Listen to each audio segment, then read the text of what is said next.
Well, it seems that we are going live, are we?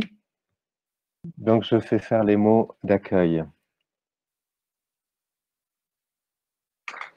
Ok, bonjour à toutes, bonjour à tous. Hello Yanai, bienvenue. Les mots d'introduction, là, d'accueil, je les fais en français et c'est convenu avec Yanai qui sait qu'on ne va pas dire de choses trop bizarres qui n'auraient pas été convenues à l'avance. C'est une opportunité extraordinaire de se retrouver à pas loin d'une centaine et probablement plus à venir avec les minutes à venir sur ces sessions de conférences-discussions avec Yanai Postelnik. Il y en a parmi vous qui êtes, beaucoup sans doute parmi vous qui êtes membres d'XR, donc bienvenue. Et il y en a peut-être qui connaissaient déjà beaucoup la méditation, et c'est chouette. Et il y en a peut-être aussi beaucoup qui ne connaissaient pas la méditation, et c'est très chouette aussi. Le thème d'aujourd'hui, c'est d'explorer le lien entre les pratiques méditatives, contemplatives et la rébellion, les liens intimes, les liens profonds. Donc merci à vous. Il y en a sûrement aussi qui ne venaient pas d'XR, qui venaient peut-être d'autres mouvements militants, qui venaient par curiosité. Et bienvenue aussi vraiment à vous. C'est peut-être une belle opportunité de découvrir Extinction Rebellion sous un angle auquel peut-être vous vous attendiez moins. Techniquement, on va vous proposer de garder vos micros fermés pendant la plupart de la session. Il y aura une session de questions-réponses tout à l'heure. Et à ce moment-là, ça deviendra OK de demander la parole pour poser des questions. Mais pour l'instant, gardez vos micros fermés.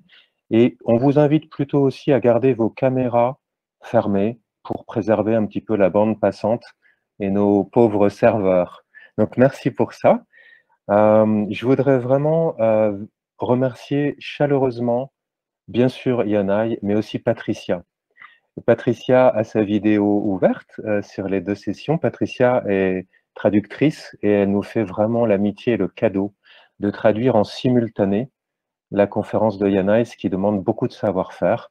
Donc pour vous qui êtes dans le salon français, vous allez entendre Patricia tout en pouvant voir la vidéo de Yanai, mais sans le son.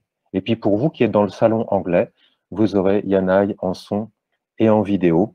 Je voudrais remercier beaucoup aussi un certain nombre de rebelles qui ont fait que cette conférence est possible.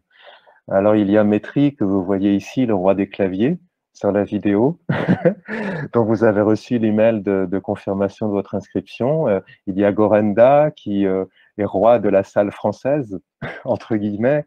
Mais il y a Etsuki, il y a Marinette, il y a Pab, il y a Blanca, il y en a beaucoup d'autres qui ont permis que tout ça soit possible. Et encore, je ne cite pas celles et ceux qui ont relayé toute la communication en interne, qui sont en train d'enregistrer en ce moment la conférence. Je voudrais dire quelques mots sur Yanai. I want to say a few words about Yanai. So far, so good. Donc, quelques mots sur Yanai. Donc, Yanai est un rebelle très engagé depuis 2 ans maintenant au sein de XR UK, en première ligne, à expérimenter des choses, à se mettre en risque comme les autres, ou peut-être encore plus que les autres. Je crois qu'il commence à collectionner les médailles de condamnation ou de procès, juste pour la simple désobéissance civile, un peu comme nous. Il est aussi enseignant de méditation depuis très longtemps, 27 ans, notamment au sein de la Gaia House Insight Meditation Center, qui est un centre d'apprentissage de la méditation particulièrement réputé en Angleterre. Et donc, vous le savez, par l'agenda, il va explorer les liens entre méditation et rébellion. Quelques derniers mots avant de passer la parole à Yanai. C'est the agenda for today.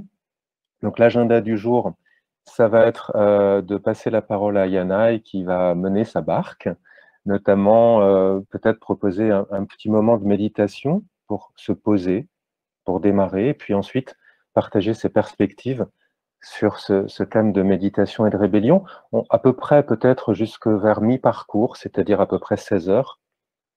Et là, on prendra une courte pause. Une pause pour profiter un petit peu de la respiration, pour que tous se reposent, en premier lieu aussi Patricia et Yanai. Et on reprendra à l'issue de cette pause avec Etsuki, qui a été cheville ouvrière pour créer au sein d'XR France un groupe qui s'appelle Méditation, qui vous sera présenté en quelques minutes, pour faire le lien avec aussi ce qui se passe en France. Et Yanai conduira toute une session de questions-réponses avec vos questions et peut-être d'autres perspectives. Voilà, ça nous amènera tout ça vers 17h. Je voudrais me tourner vers Maitri pour savoir s'il y a des choses importantes qui ont été oubliées. Did I forget to say any important things before we turn it over to Yanai? Non. Tout ce qu'il y a à savoir, c'est que là, vous voyez la présentation qui s'affiche par défaut. Vous pouvez la minimiser pour voir les intervenants, Yanai en plus grand. Et si vous avez besoin de restaurer la présentation, vous aurez un petit bouton en bas à droite pour restaurer la présentation. Voilà. Je vous invite du coup à garder les micros fermés. Et puis, il y a peut-être des moments où on vous demandera d'activer la caméra pour que Yanai puisse voir à qui il parle. Peut-être pendant la pause. For example, we can turn on our cameras during the pause, so Yanai can see all of our faces, and at the end probably too. Et voilà, c'est à peu près tout ce que j'ai à dire. Si vous avez des questions techniques, n'hésitez pas à envoyer un message privé à XR Paris Rive Gauche en cliquant à gauche, ou à Gorenda pour le côté salon français. Alors Yanai, c'est à toi. Warmest thanks for everything you're doing in great, en grande amitié avec nous. Merci. Up to you, Yanai. Thank you. Merci, Francois, and all the good folk here who've made this call, this meeting, this conference possible. I'm really happy and excited actually to be able to be with you. I can't see you all at this point, but I know that there are many people here, and I'm very happy to be exploring the topic for this gathering.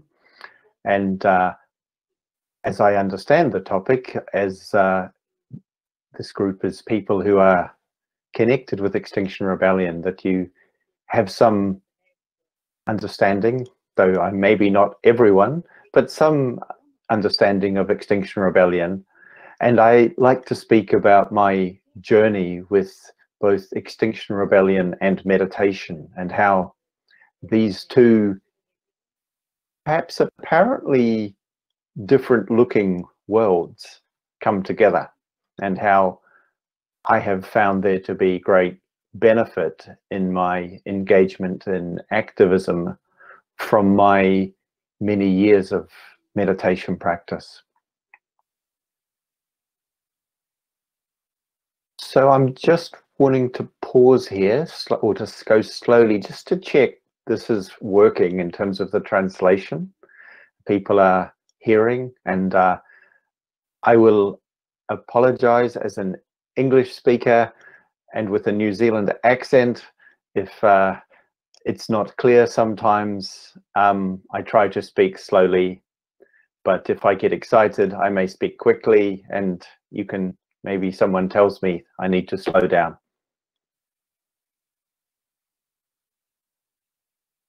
And I'm sorry I do not speak French.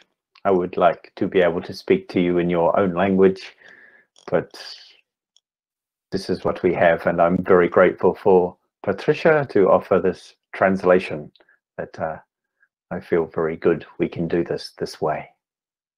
And I see some information in the chat to say it works. That's lovely, thank you. So we have a plan that I haven't got on the screen in front of me.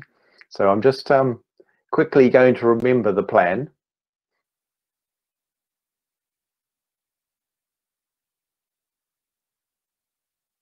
Yeah, I think I just say a little bit about myself, and then we have a short meditation together.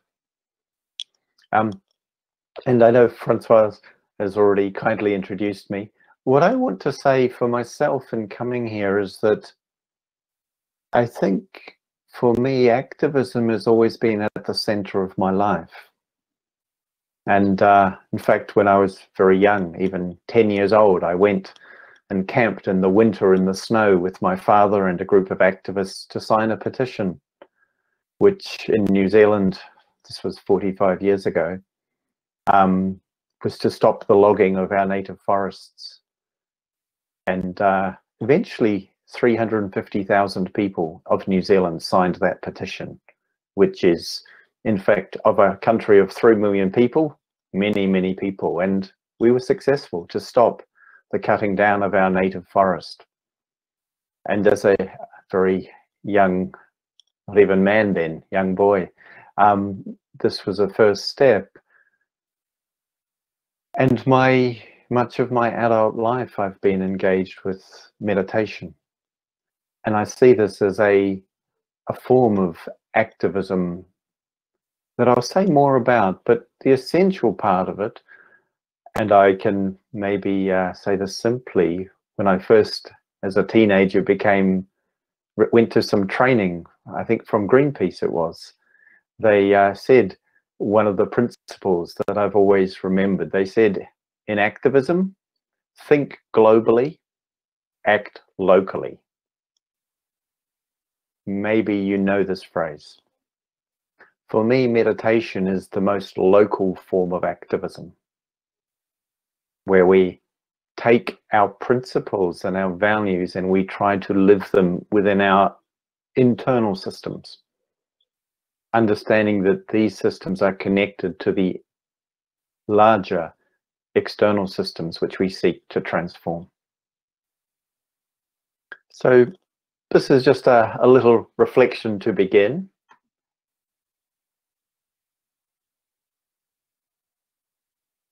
And I'd like to offer a little meditation together to begin in this spirit.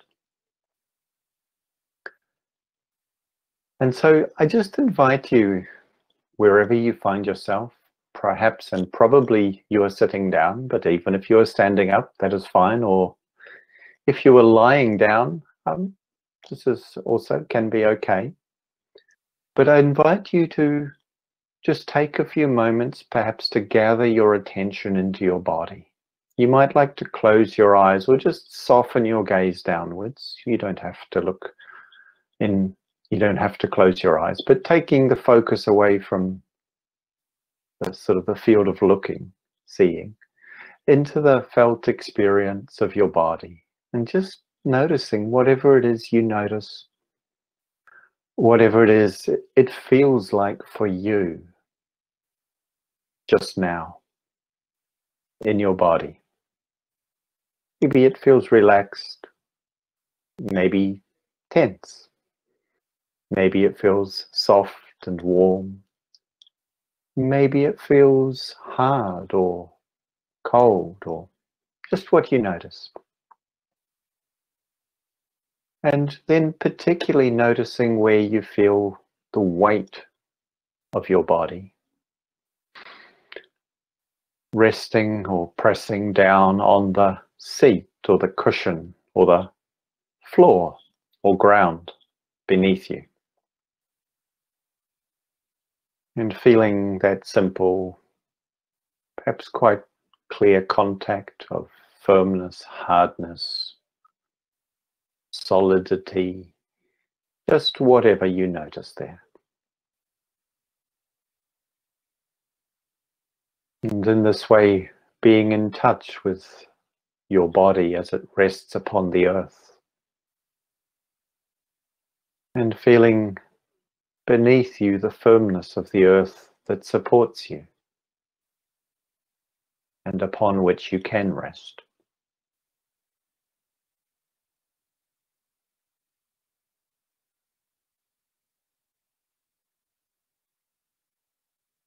And then taking a moment to feel the upright quality of your body. The way the body rises up, whether sitting or standing. Or if you're reclining, just feeling. And if you're not ill or in some way injured, then it's useful to have some upright quality in the body. So feeling that, what that might be for your body, perhaps in the spine rising up, the neck and the head extending upwards. And sensing also the space around your body and above your body.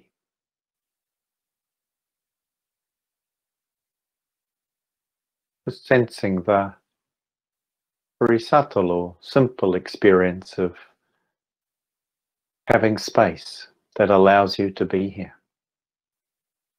And this, we could say, is the sky above us, around us.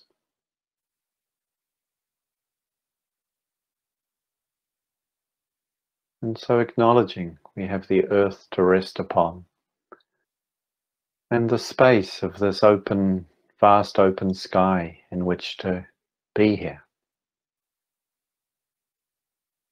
And you can just allow your attention, your capacity for simply noticing what's happening right now, to include this sense of your body sitting or standing. And within that, you may like to just notice the movement and experience of your breathing. How your body fills and swells and rises as the air is drawn into your body.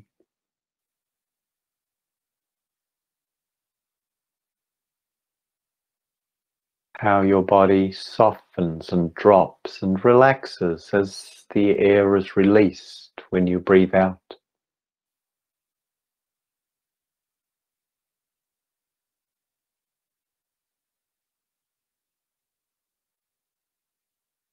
And for a few moments, just letting your attention rest in this simple experience of sitting right here, where you are. Feeling your whole body, sitting or standing. Breathing in and breathing out, just as it does. And you may find it useful to focus on the breathing itself, or more open to the whole sense of your body and the space around you and ground beneath you. See what feels useful for you.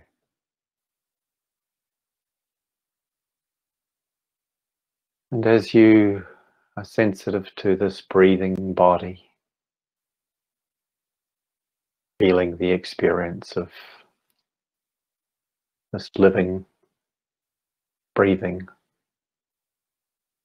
organism that we are, being also aware that this breathing is something we share with each other. This very air that we draw in to sustain us, our life, moment by moment, is shared with our companions here in this call, with all the creatures and beings of this world, and likewise the plants and the trees. All life, in fact, shares this breath and breathes together.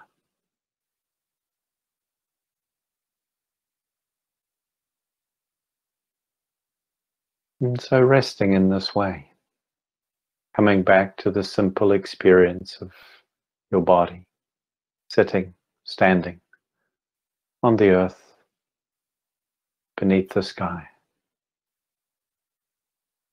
breathing in, breathing out, just as it does. Being sensitive, conscious, and connected right here, just as you are.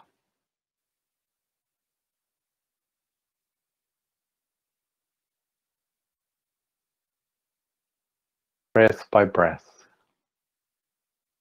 moment by moment.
And when you hear the sound of the bell,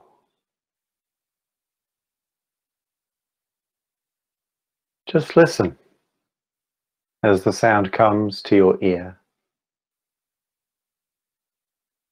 resonates for a little while and fades away. And when the sound has faded into the silence, this will be the completion of our little meditation together.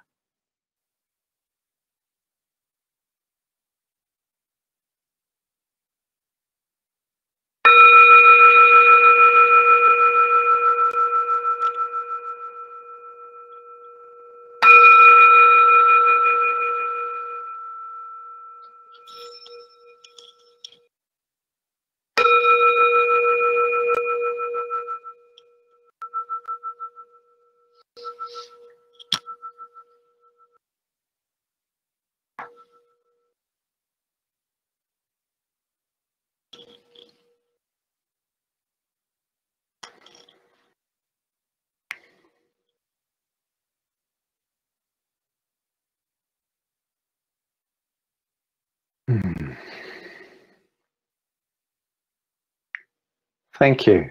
It's, for me, always very nice to sit quietly with some group of people. And I'm aware that for some of you this may be a very familiar kind of practice, and for some of you this may be quite a new and perhaps unusual thing. And so I'd like to speak a little, as has been suggested, and that about this territory, we could say, of activism and inner work, and how they, I think, come together rather beautifully and powerfully.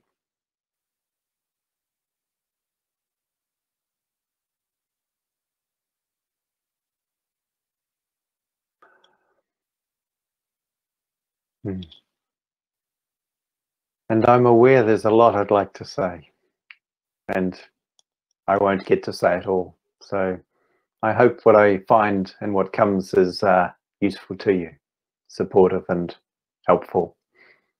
And there will be time for questions at the end if things are not clear, or somehow it doesn't speak to you and you're wondering why.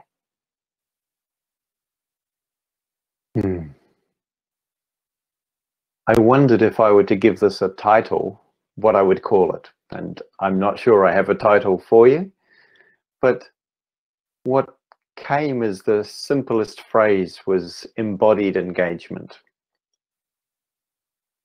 It's one thing for us, I think, to be engaged as activists, and a beautiful, powerful and important thing. And there are many dimensions to what that involves. And one dimension is the degree to which we can embody the values, the principles, the aspirations, and the truth that we are inspired to engage by and under. And for me, meditation is very much about learning what it means to embody, to be able to live in really practical terms what I most care about and value.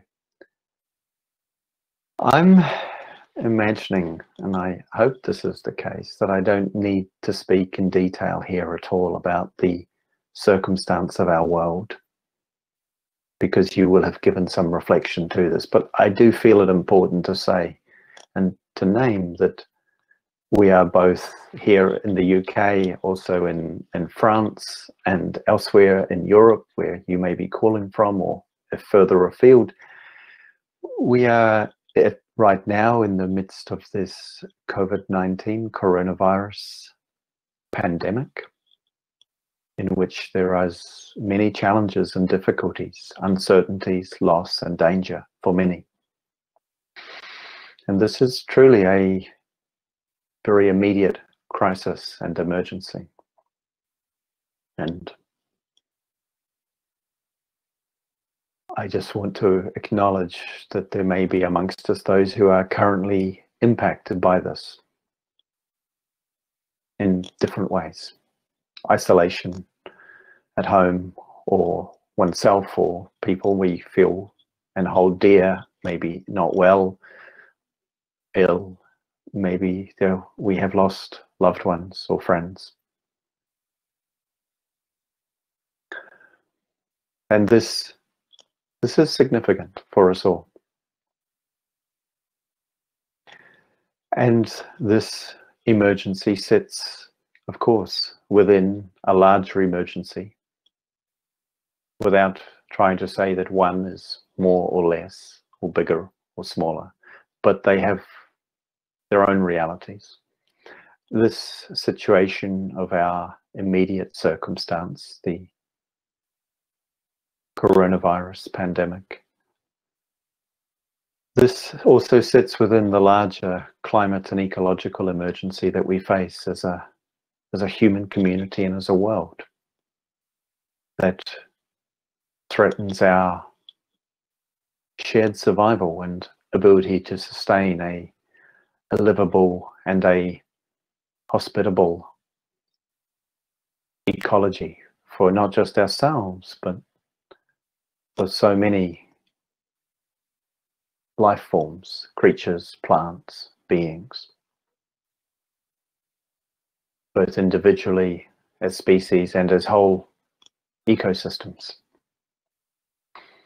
So we are in a situation of considerable gravity, and to name this for me is important, because this engages for me my heart, that I care, that I'm concerned, that I wish to make a difference, to find a way. How can I contribute myself, and as part of our collective community, our human society, how can I make a difference here? This question is the same question that led me to meditation practice. And I like to perhaps just step back a little in how I will reflect on this.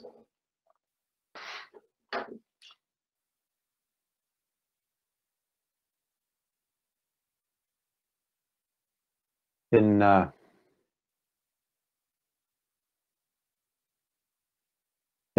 2018, so now 18 months ago,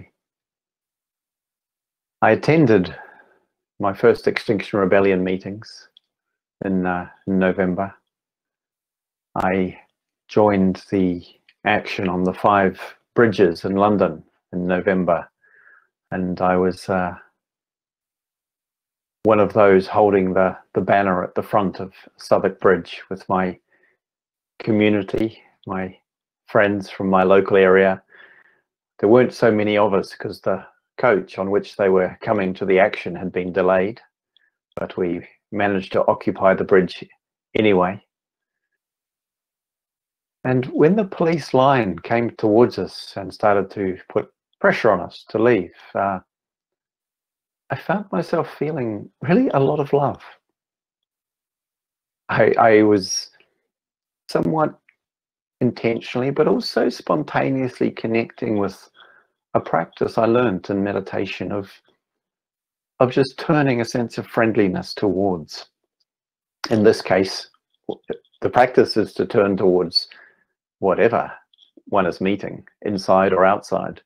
But in this case, meeting police officers walking towards us. And it was striking for me. This wasn't something I was consciously intending, but it was just spontaneous, that I actually felt, oh, they're doing their job. I'm doing my job. I'm really happy. And the first words the officer said to me was, "My, you have a lovely smile." This officer arrested me a little while later. But our relationship began in this way, and this was not unrelated to my meditation practice. I know that in France, the initial encounter between the police and Extinction Rebellion activists was not so gentle. And this is not just to do with meditation practice, but the different systems of policing. So some of my stories may not resonate for you because your situation may be different and different countries are, but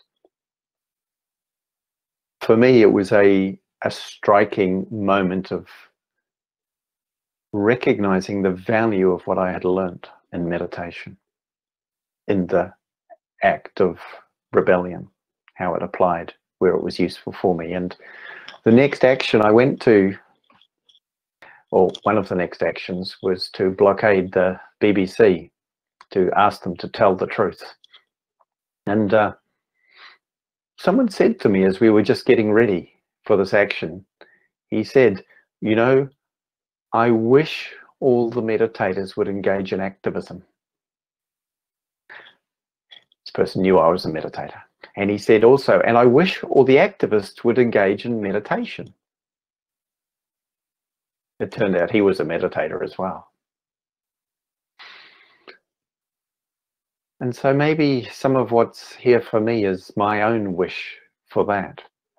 And I've spoken a lot with the meditation community I'm connected with around the world, in fact.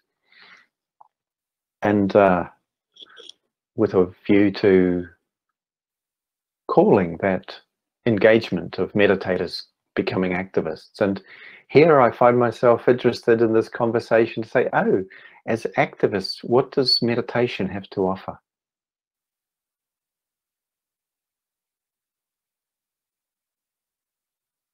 And I think it has so much to offer. As I said, the think globally, act locally. For me, meditation is about transforming the systems of oppression, of injustice, of exploitation, and of destruction that are not just external, social, corporate, or political structures, but that are also personal, internal, psychological constructs. And I lost interest in, well, not lost interest, I lost heart in activism 30 years ago, because I saw how much anger, how much aggression, how much violence actually was taking place in the name of love amongst activist groups, hating sometimes the apparent opposition of government or industry, or apparent and clear perpetrators of harm, or those profiting from destruction. But also seeing how much anger and hatred arose between activists around the different views of how to save what we loved.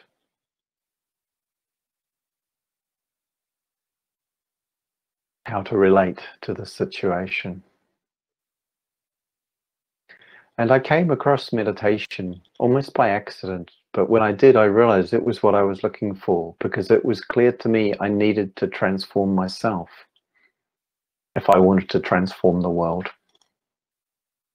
Because myself, but also ourselves, we are not separate from this world, and it is not separate from what it is that we are. This is both a profound spiritual understanding and also a simple, evident truth.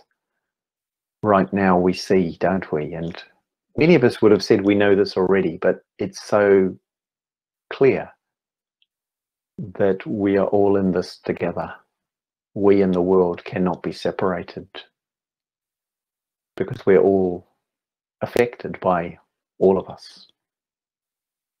There's no someone else or somewhere else. It's just what we have here. This planet, this earth, this world, we could say. Or if we're a meditator, we might just say this moment.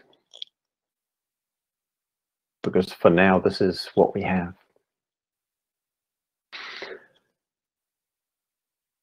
When I encountered Extinction Rebellion, I wondered, can this movement live according to these beautiful principles? I wonder if you've had a similar question. The principles are beautiful, the values, how could I argue with this? but it's one thing to have beautiful principles. It's another thing to be able to actually live by them. And for me, inner training, inner development, inner activism, I would call it, is needed. And for me, meditation is a form of inner activism that works on the inner structures, works on the inner political powers, the inner destructive patterns, or ways in which we are not always respectful of all of life as it shows up within us. That mirrors and in a way actually is the foundation for how, when we as human beings, whether individually or perhaps more clearly collectively, live and act the way we do in the world, it comes from, and it is not separate from how we live and act within our own hearts and minds. This for me is an evident truth. It's not that we started it internally and then it happens out there. But it's also not that it started out there and then it happens in here. Somehow these things arise together.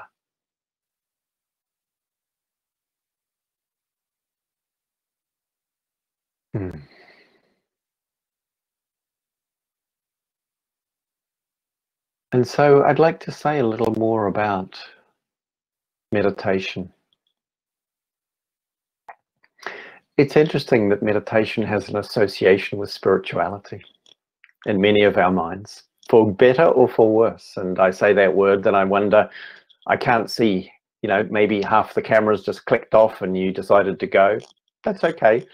But I will not pretend that for myself meditation is divorced from spirituality.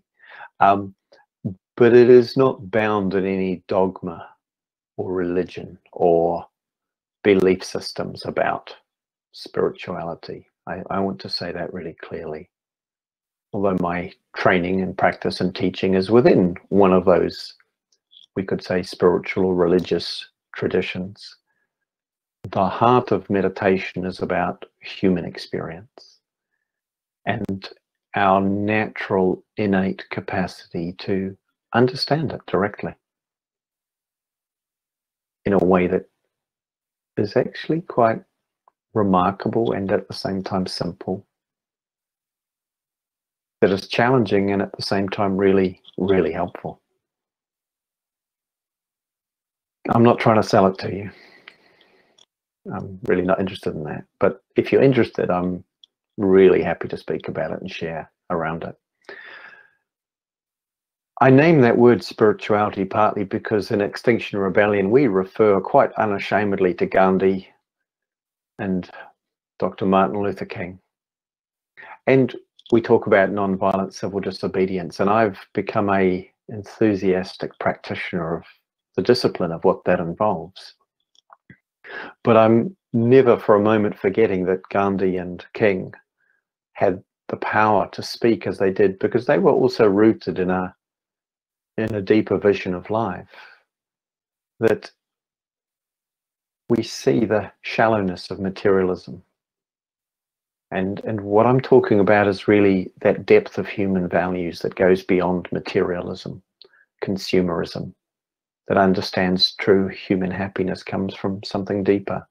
I don't think that's something you need. I'm expecting you, if you're in Extinction Rebellion or that you're interested in this call, that you need me to talk too much or convince you on that. But I just want to name it because I think it gives a good context for meditation in our culture, where often anything that's associated with spirituality is kind of viewed with suspicion, for some at least. There's a interesting quote about the modern world, and I can't remember who it was who said it, but the modern world was defined by one philosopher as the world in which someone who, if they were in a room praying and somebody else came in, would feel embarrassed.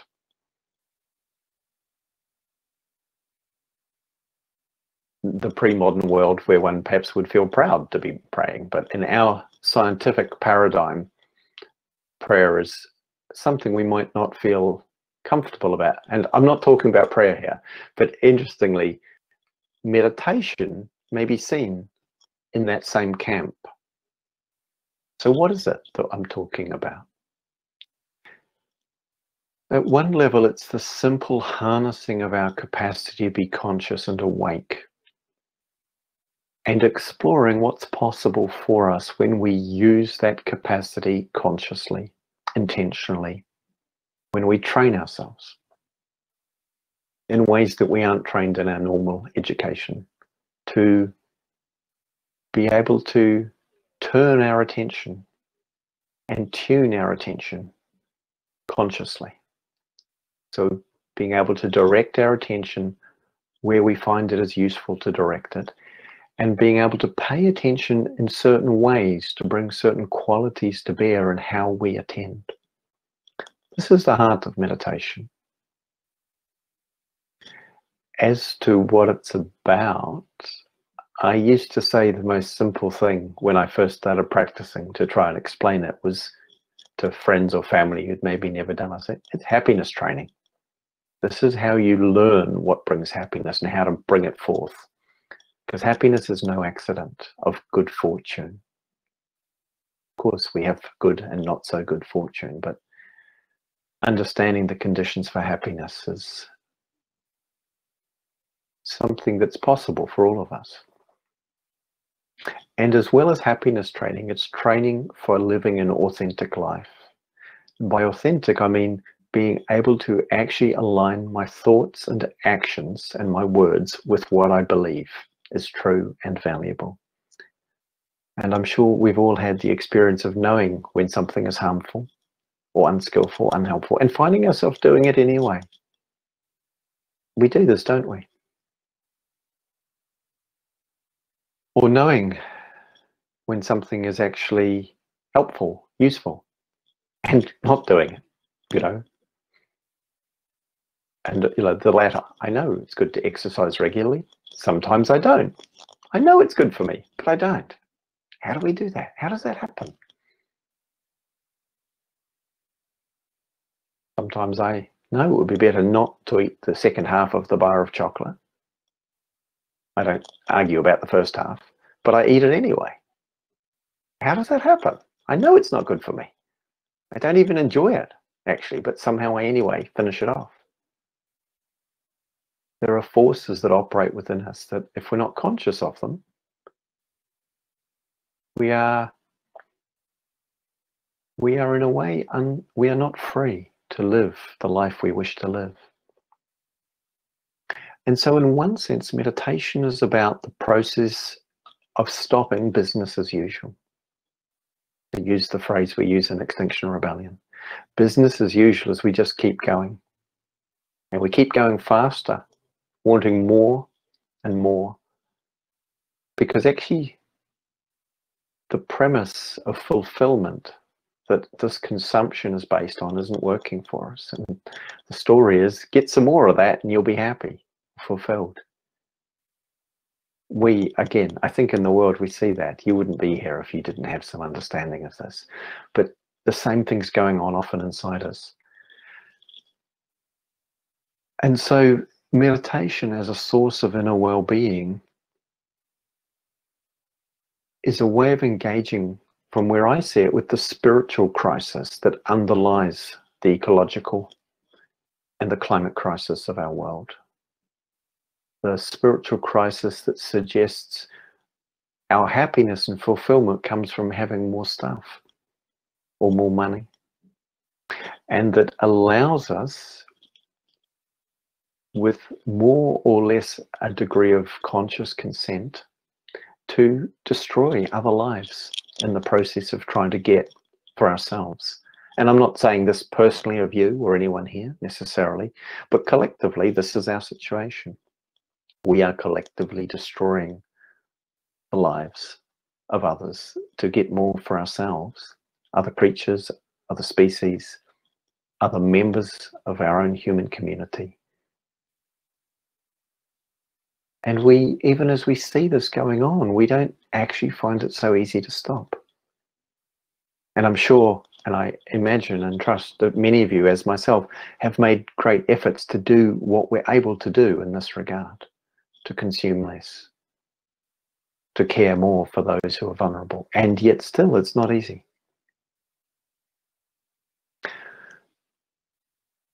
So I realize I have so much I can say here. I'll try and keep moving through the different territories of this topic, and we'll come back to some of these things if I haven't said everything. But meditation is not about passivity, as it's sometimes seen. It's in fact seeing that our inner responses and the actions that are born from them are often unconscious and therefore not really ours in a good way. Like someone does something, I get angry, I speak or act in a way that causes some harm, I feel sorry. That's not somebody else doing it, but I didn't quite choose it either. Perhaps you recognize this scenario. Or I think, oh, I don't need that particular thing as I go in the shopping in the supermarket. I don't need it. It's not so good for me. It's certainly not so good for the planet. And at the end of my shopping trip, I've bought it and gone home with it and I've eaten it. It happens. So by becoming more aware of our bodies initially, we have a ground from which we can start to notice our mind and the activity of the forces that are moving our choices. If we can become available and conscious and present with these, we start to be able to choose the response we make, to say, at least for now, I will pause, or perhaps say no to this, or say yes to that. To act consciously in alignment with our deepest values. And this, to me, seems like what we're also asking our society to do in Extinction Rebellion. We're saying, look what's happening. Actually pay attention to where we are. The first demand of XR, to tell the truth. The truth is we're in a self-created destructive cycle that is terminal, actually. That we won't survive. And inside ourselves, there's a way in which, when we're not living according to our truth, we also are at risk of not surviving. Not physical survival I'm talking about, but the survival of that which is most important in us, that is actually what keeps us alive in all meaningful senses of the word, is at risk if we become too far disconnected from ourselves. So meditation is a practice of learning what it means to be connected to ourselves as a foundation for being connected to our world. It's founded in a principle of non-violence, which we share in Extinction Rebellion. In meditation, we find that a lot of the way we relate to ourselves is not with kindness, but often with violence. We see that we may judge ourselves, be critical or cruel towards ourselves in many ways. I wonder if for any of you, in just the 5-10 minutes of meditation, the thought arose, you know, I can't do this, I'm no good at this. It's such a common thought we have. And if that's the case, then I'd really invite you to forgive yourself for whatever way you may find it difficult to do a simple thing like sitting down, being still. It's actually simple, but not at all easy. In the same way that it would be simple to say, hey, 7 billion human beings, let's just stop for a moment and think what we're doing here. But it's not easy for 7 billion human beings to stop and think what we're doing here on our planet. It's also not easy for us.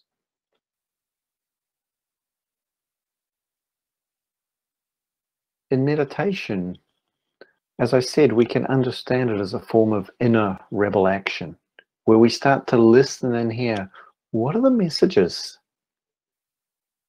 that seem to come from a place of love that I might wish to act on?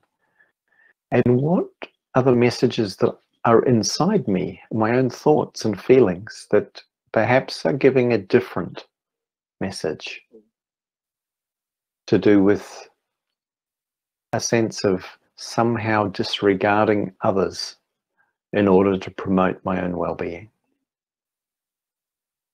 Or at times disregarding parts of myself in order to fit in to social expectation or to some belief or idea I have about how I should be.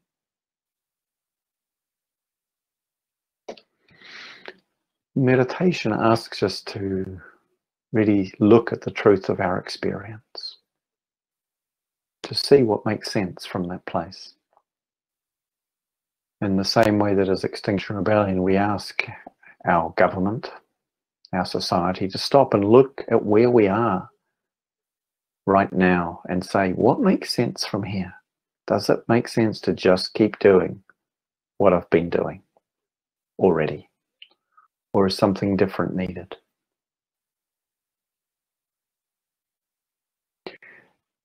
Meditation is a practice which for many people involves sitting, but doesn't have to be done sitting. Has some primary elements, and one element is the sense of just landing where we are so we can start to feel the truth of our experience. And in that, what for most of us we encounter is all kinds of things that are difficult and uncomfortable that make it hard for us to do this. Why is it that as a society we can't stop?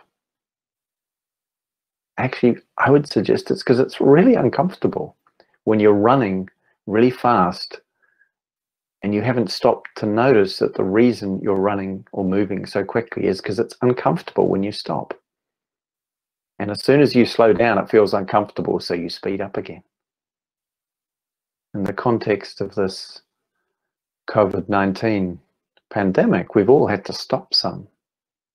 And it's been interesting. I think many people have both felt the discomfort of that stopping and the stress of that stopping, but also perhaps begun to sense some of the benefits. That when we find the courage to stop, we may also discover there is, as well as what is difficult, there is also nourishment in a moment or a period of pausing. One of the things in meditation, when I first started getting involved with actions, one of the things you do is you say, I'm going to stay here, I'm not going to leave. I'd spent 30 years sitting on a cushion saying, I'm going to stay here, even if it gets uncomfortable. And so it felt like I had training for what that's like. The first time I locked myself to two activists blockading the BBC, which I mentioned earlier, and with a lock on either hand and a tube, I found I can't scratch my nose. And so interesting. I spent a lot of time on a meditation cushion thinking I won't scratch my nose. I could, but I won't. I could, but I won't. Sometimes I did. You've probably all done that. Sometimes I managed not to. And suddenly it was like, oh, I haven't got a choice. I cannot scratch my nose. Of course, in the situation, my welfare team, I say, hey, please scratch my nose. Of course, they scratch the wrong place. You know, this is something sort of funny, but I was also struck, I had training for this. The first time I was in a cell, I remember one of the younger members of the group, actually it wasn't the first, it was the second time I was in a cell. He was found it really difficult to be locked in a room for a day by himself. For me, I've been doing it for years, going and sitting in a room by myself. I was joking with a friend, usually I have to pay for that, to give someone to provide me a room with a bathroom and 3 meals a day. I'm not saying it was easy to be locked up or fun, but one part of me was very familiar with that because I've spent a lot of time in meditation with myself, by myself. And that's one of the parts of meditation. One of the things we learn is what it is to be with ourselves rather than by ourselves.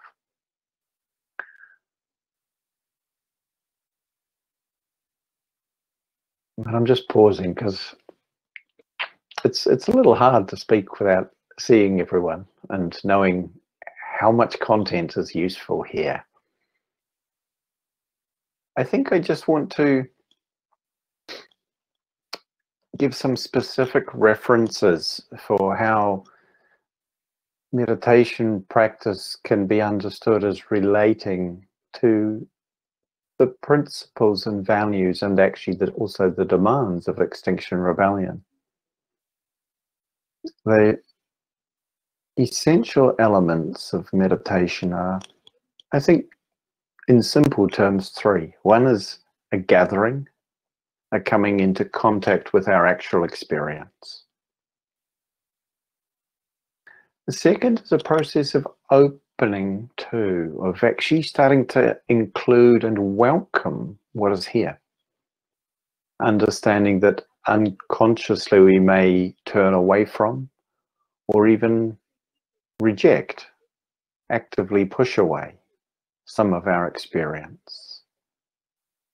And if we do so, then we are in a way not listening to the whole, which would inform us differently if we were able to.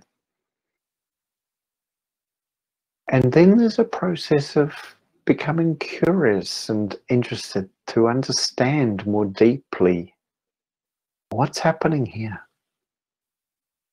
What is it that is happening that a human being like you or me is conscious, is awake, is sensitive and feels things and responsive and has an effect and an impact? Being interested in this is the exploration of meditation. And this, I think, relates quite well to central elements of Extinction Rebellion's principles and values, to have this sense where we welcome everyone and all parts of everyone. What does that mean for us? To welcome ourselves and all parts of ourselves. Meditation perhaps gives a framework for that.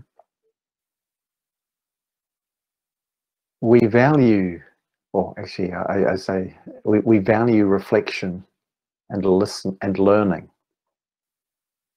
And meditation is a process of reflecting and learning inwardly.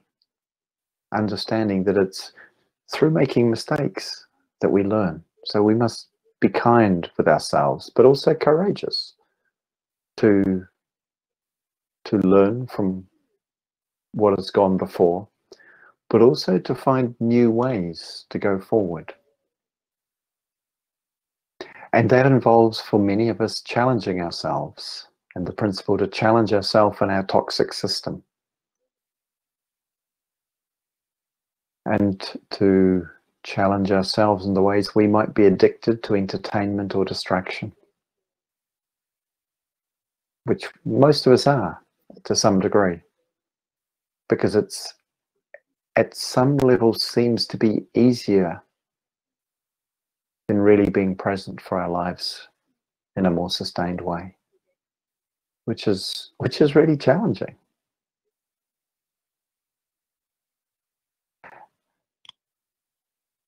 And so this quality of telling the truth that we speak about requires us to be present to our own truth. To act as if the truth is real. We can only do that when we're really in contact with what's going on. It's our demands to tell the truth, to act as if the truth is real. And then to include everybody in the solutions, the third demand. genuine, inclusive, participatory democracy. At an individual human level, that means listening to all the voices within. That doesn't mean following them all, but listening to them all, and then finding and distilling from that collective voice the wisdom that's needed.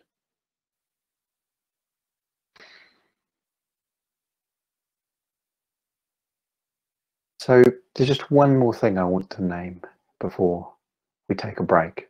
And I'm really appreciating this is quite a lot of input, and screens are not easy for this. Something quite beautiful happened during the April Rebellion in the United Kingdom, and I'm sure in many places. I don't know so much what happened in France, although I know the tragic fire of Notre Dame took place while I was living on Waterloo Bridge for a week in April last year. And we, in holding that place and space in the face of very strong and determined efforts by the police to remove us, we found ourselves easily slipping into a metaphor or a sense of battle, even though we were non-violent. We had this, what we called the front line, where the arrestable rebels would sit and where the police would come and take them away, arrest them. And at one point we realized that actually calling it the front line wasn't helpful, because that's kind of like a war zone kind of thing. And there's a military element to occupying a bridge for sure. But we wanted a different metaphor. And we changed the name of that location on our site. We called it from thereafter, after we realized this, we called it the heart line. The heart line. And using that to try and say there's a place where in our hearts we're drawing a line and saying, no, I will not consent. I will not go along with something that is harmful and destructive and out of alignment with what I love and care about the most. And I think finding our way back to those places of our inner alignment is part of what we are all being called to do, to keep this movement strong and allow it to express the power it has to transform, which must be connected to the depth of our love, even if at times, of course, we feel frustrated or fearful or angry or helpless, because I truly believe that our human capacity for transforming our world and ourselves is immense. And so far as we can bring both our bodies onto the streets, but also our attention into our hearts, we have the greatest capacity when all of our human possibilities are engaged here.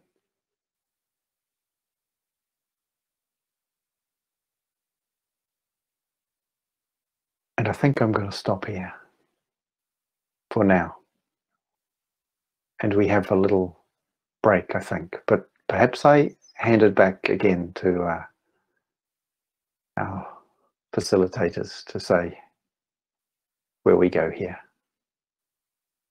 Merci beaucoup. So we're going to have Etsuki speak for a few minutes about meditation and a few examples. So to you, Etsuki, and Etsuki will speak in English. Donc Etsuki va parler en anglais pour que Yanai puisse aussi suivre ce qu'elle dit, et Patricia va pouvoir traduire dans la salle française. À toi, Etsuki. Oh, I'm sorry for this technical problem. So first, I would like to thank you, Yanai, for a very inspiring and a deep talk. And I will just say a few words about our experience here, our group Méditation. So we'll start with this photograph. And before June 2018, we practitioners were engaged just as activists. But after this event, which happened on the bridge, that was our first occupation we wanted to do. As in England, we wanted to occupy bridges. But as you see, it turned out very, as you say, it was not gentle. So some of us felt a strong call to respond with more demonstrative display of non-violence. We also felt that we wanted to protect our blockers and also make it more costly for repression, for government repression. Soon after that, we gathered practitioners from different horizons and started to prepare for the October Rebellion. Now we can switch, next picture, please. So that was our first intervention in a fairly hot occupation. And we intervened several times, making 30 minutes meditation in different spots. And it seemed, I think many agree, that it contributed to diffuse tension and avoid confrontation. So that first experience was a great encouragement. We could see in practice that, in a sense, really meditating had an impact on the situation, and that impact was undoubtedly positive and constructive. Next picture, please. So during the week of rebellion, when we occupied the Châtelet, we staged, among other things, a public meditation in a very symbolic place, since this is the square in front of Paris City Hall. And that was also an open event. Next picture, please. This is another example of what we've been doing. And this is an action. We joined an action in support of Australia. It was this devastating wildfire. Next picture, please. So these are all these are all examples of what we've been doing. It's not at all what we've been doing, but these are examples. So that picture here, we were on the front line, or as you call it, the heart line, with the blocker in our last mass disobedience action called Stop Construction Works. So this gives a little bit an idea of the different kinds of intervention we've been involved in. So please, next picture. And then I'll say really a couple of words about meditation as such. So I would say, defining principle is serenity at the heart of action. We do have a spiritual approach to ecology, social justice, and appealing simply to the unity and the interdependency of all living beings. And that produces a compassionate, respectful, and fearless attitude. It is, just as you said, it is free from any dogmatism or religious connotation. So our activities are articulated along three axes. The first one, which, as you understand, was a founding one, is to support and to accompany action. The idea being to bring serenity and fearlessness into activists and challenge police violence, to diffuse tensions and to display non-violent determination. The second type of action are awareness-raising actions, and we stage as the one on the in the city hall or in front of the city hall, that meditation in public places. And finally, we also contribute to regenerating activists before, during, and after actions.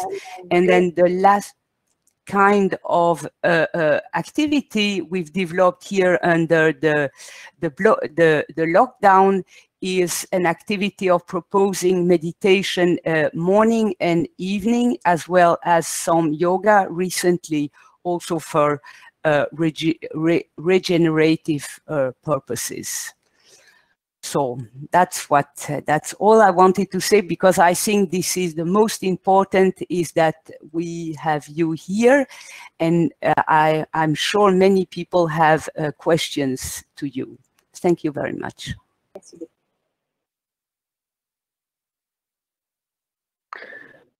Merci beaucoup, Etsuki. Je voulais juste dire, I just wanted to say before you can dance with this, Yanai, as you wish. Donc avant que Yanai puisse bien sûr intégrer aussi ce partage dans la suite de son propos, we're going to go into a question and answer moment. Donc on va aller dans un moment de questions-réponses, ou alors vous pouvez peut-être plus simplement écrire votre question dans le chat et je la traduirai pour Yanai.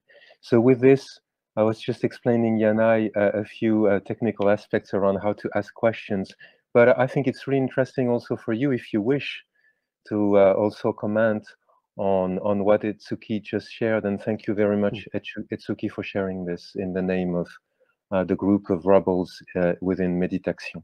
So to you, Yanai, thank you. Thank you, Françoise and Etsuki. I'm inspired and touched by the courage and the beauty of the actions that you've described, and I'm very happy to hear and know a little more about what you've been doing, which I think Extinction Rebellion meditators in the United Kingdom have also done some similar actions, but I don't think in the same level of challenge as what has been faced by your group with the different policing strategy. And I was deeply moved to hear of the effect that you've had. And what I'm struck by is image. In fact, behind me, there is an image of a particular posture that's called the fearless posture, to translate. It's standing with one's hand like this, or courageous, and it's about showing the soft part of one's hand, but saying stop. It's not aggressive or I will hit you if you do something, but stop. And it's kind of universal, but also very beautiful, this thing where we put a soft part of our hand out, not the hard part, the soft part, as a protective gesture. And I see and feel that in your actions, and I'm, as I said, touched by the beauty and power of this. Thank you. From the whole of Méditation and XR France.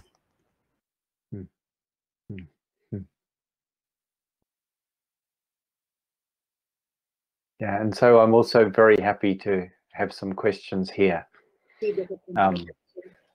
Okay, so we do have a first few questions. For now, they come from the English speaking room.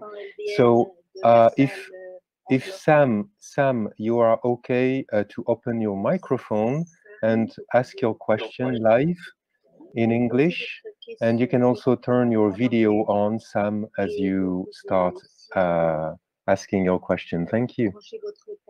Thank you, Jacob Bogi. Thank you, Yanai. I have difficulty with the word rage that is a lot used in Extinction Rebellion. And I wondered, how do you relate to it? And do you change it into anger or is it only concepts and should we just drop it? Or how do you use this anger as a meditator? It's often seen as a negative formation. So how do you deal with anger, or how do you, or rage, and how do you transform it? Thank you. Yeah, I hear your question, Sam. Thank you. It's important, and I didn't get as far as that topic on my list of things I could say, so I'm glad you have raised it.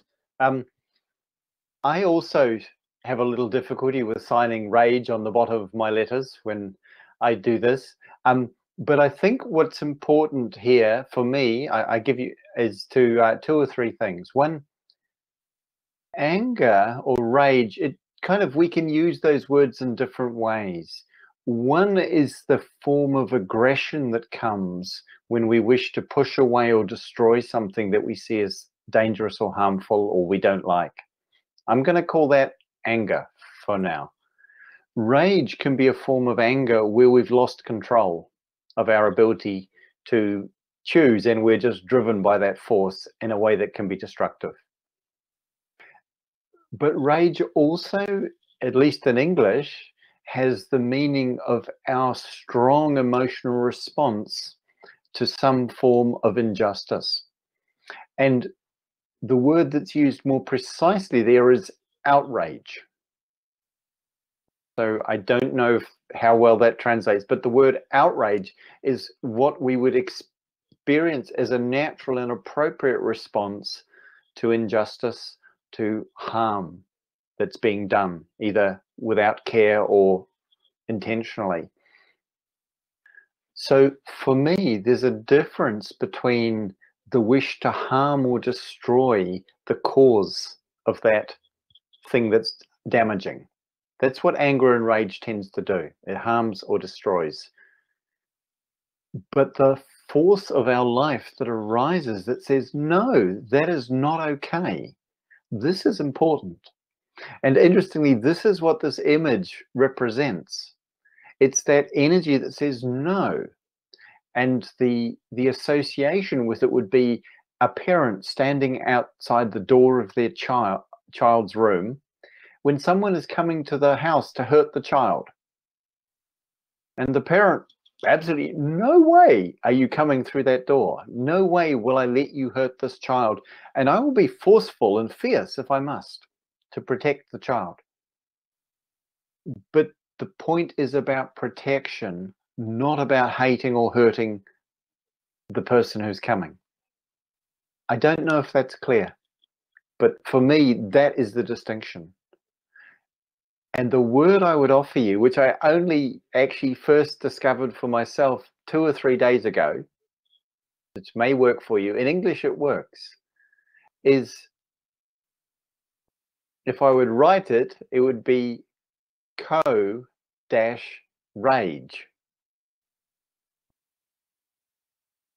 So C-O dash or space R-A-G-E, co-rage. So what this, for me, it has the sense of rage, but it's our shared strong concern about harm.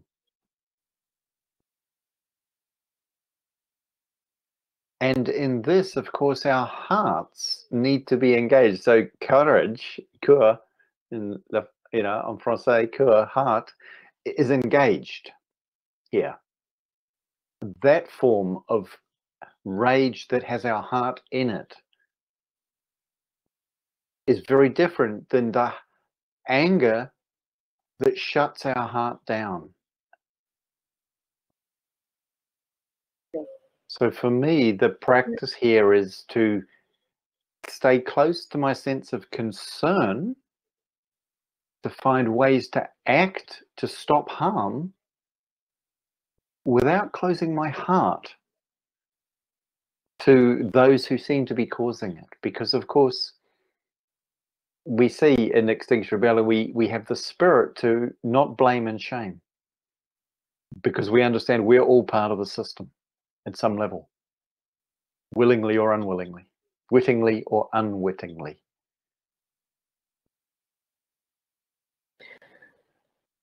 Thank you, Yanai. If this is fine with you, there's a question coming from the English room as well, from Anne, and then we will have a question from the French room after.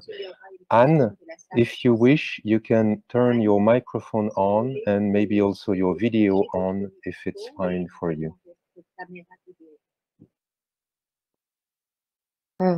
Hi, can you hear me properly? Yes, we. Okay.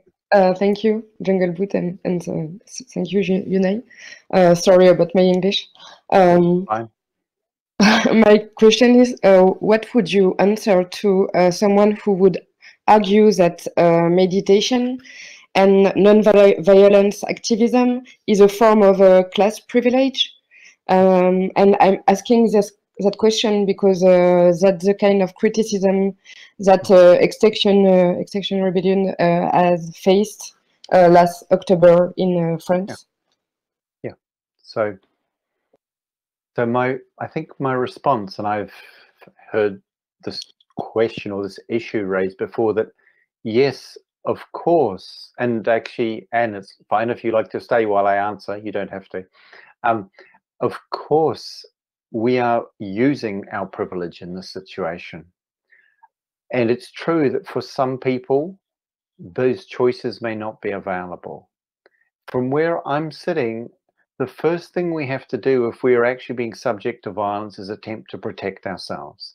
Now, I'm not advocating using violence to do that, but I'm not sitting in a position of judgment if someone is being violently attacked as to what their choices might be to protect themselves.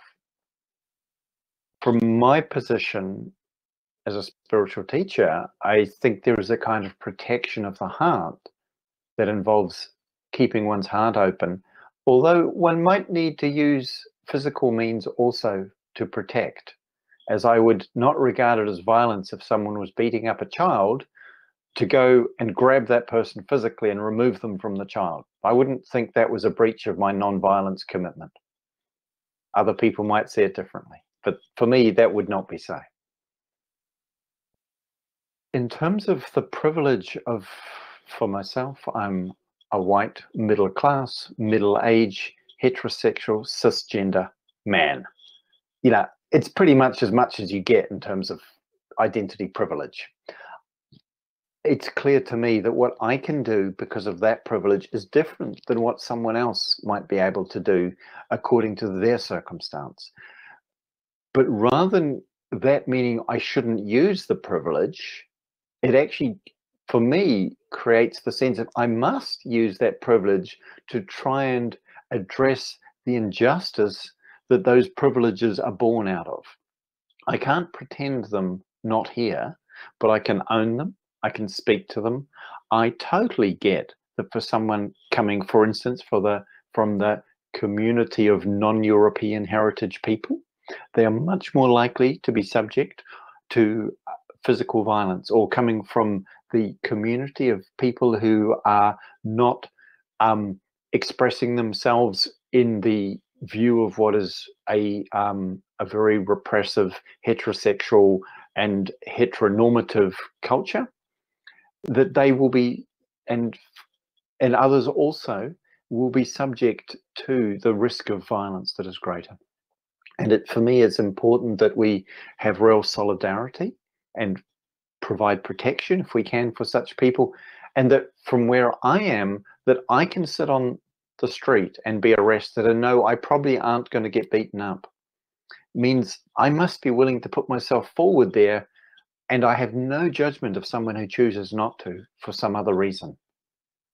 I was very aware the last time I was, in fact, the last 2 times I was arrested, I've been arrested a number of times, I was in a prison, in a police cell, in the same building where a young black man died a couple of years ago, who went in healthy. And for me, what's important is that I remember this. I speak to this where the opportunity is, that I say, yes, okay, it's easy for me. I admit that. It's easy for me in England compared to anyone of you in France. Your policing is very different there. The risk of violence is greater.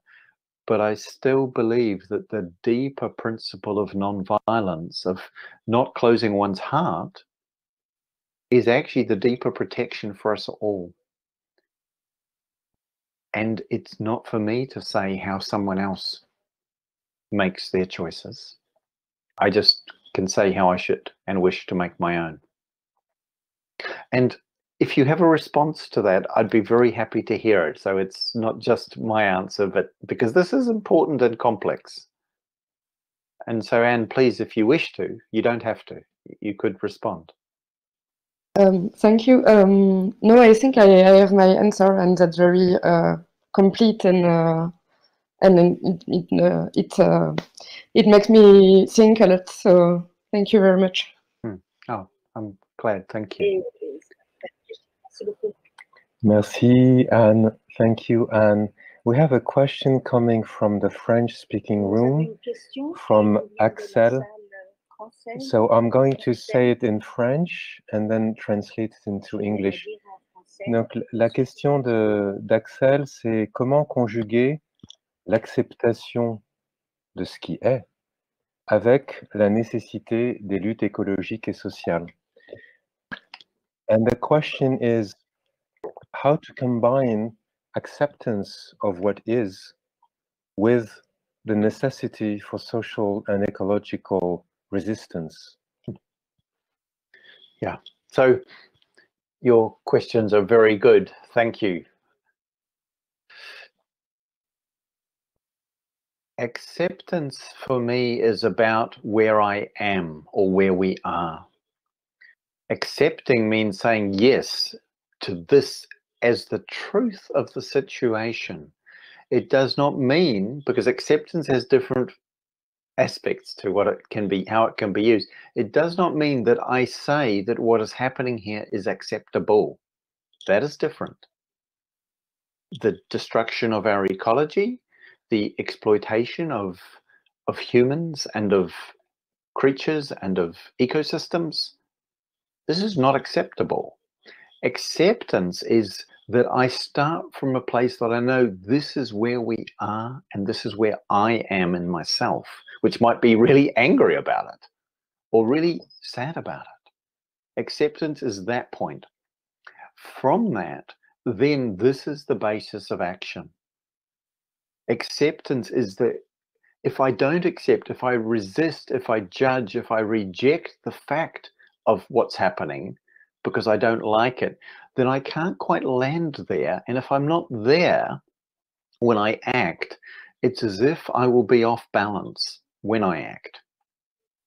So acceptance is what allows me to ground myself and say, it's like this. And how that is might be something that needs to change in the future, if I can possibly contribute to that happening, or if others are able to do so. But what we often, the way we sometimes operate is saying it should not be like this, and then I'm in reaction to how it is, rather than landing there and responding. And the reaction is often not so helpful or skillful. Whereas a response that's coming from that connection with what's true and the fact that it may be painful or horrific, in fact, as to what's true, this is actually where one can bring one's heart, but also one's courage into it. It's a apparent paradox, but I do not see it as such, that meditation is about to accept what is, but also to transform into the future. Someone once said that forgiveness was no longer trying to have a different past or a better past.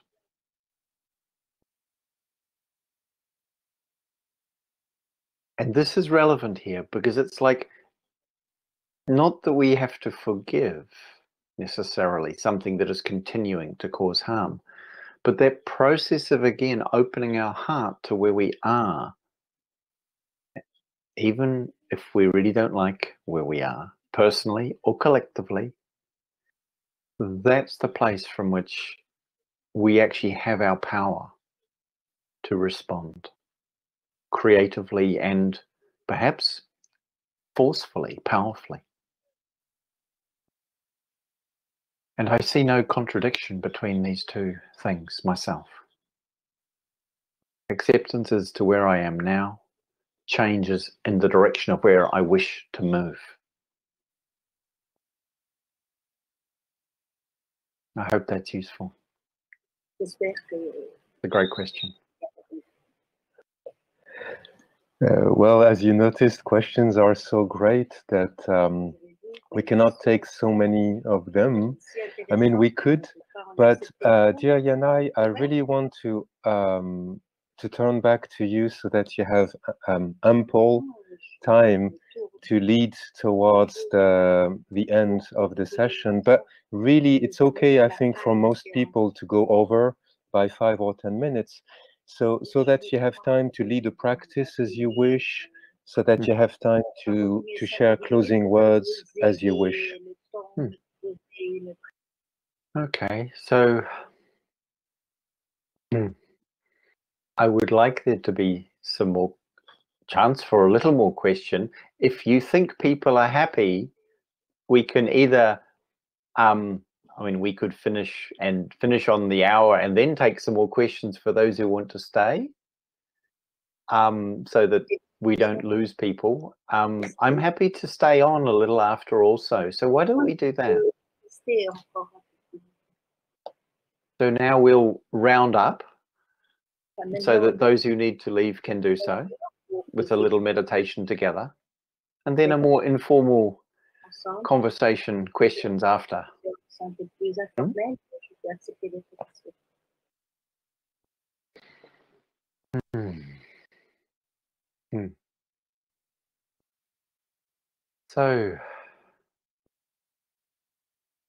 just invite you to notice if your attention comes out of your body into the screen in front of you.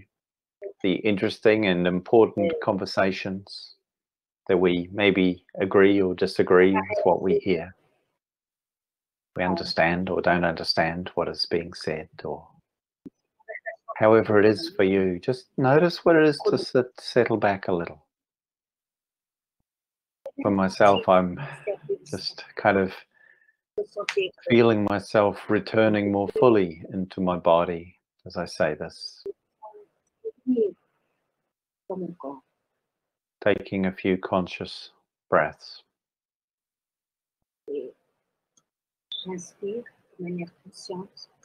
And for myself, I have to just smile a little.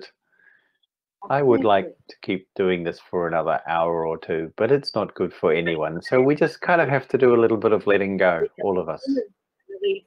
So we just, okay, this is what was possible here. We're not finished yet, but still that, okay, this is where we get to for now. And for myself, what I like to invite you to do, and what I like to do for myself, and just bringing your attention into your body again, to feel yourself sitting or standing or in whatever posture you are. Perhaps breathing out in a way that invites you to relax, to soften, without forcing or making any pressure that you must now relax, but feeling the softness of your human body, sitting, standing, lying here, just as you are. And I would invite you to take a moment to appreciate yourself, to honor the goodness of your coming along and your engaging here this afternoon, and equally in all the forms of engagement of your life, without measuring them, just acknowledging them, taking a moment to appreciate and extend some gratitude to yourself. Thank you for your engagement.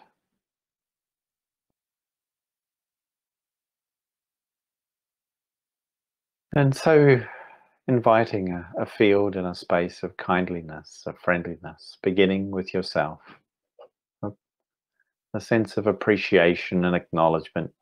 Not that we've done it perfectly, because we don't usually, but as well as we're able. Doing this as well as we're able, ourselves and together. And extending that sense of appreciation and gratitude with a soft, warm heart, extending that to your companions here in this call, who you may have some sense of, seen some faces, read some words in the chat. Maybe there's some here you know. Or maybe this is a new group for you, but you can sense you share something with them, as I think we all do here. And being grateful for that care and that courage that brings us together to respond to our world, to ourselves, to each other.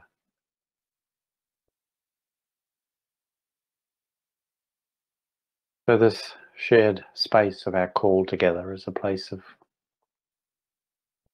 kindness, of care, of honouring ourselves and each other.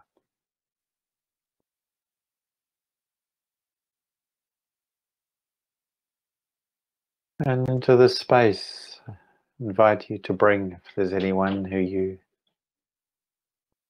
feel at this time a sense of closeness or connection with, just bring them to mind.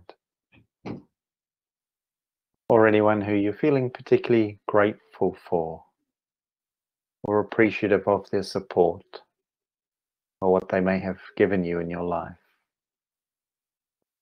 Just taking a moment to bring them to mind. Bring them into your heart with a sense of just well-wishing.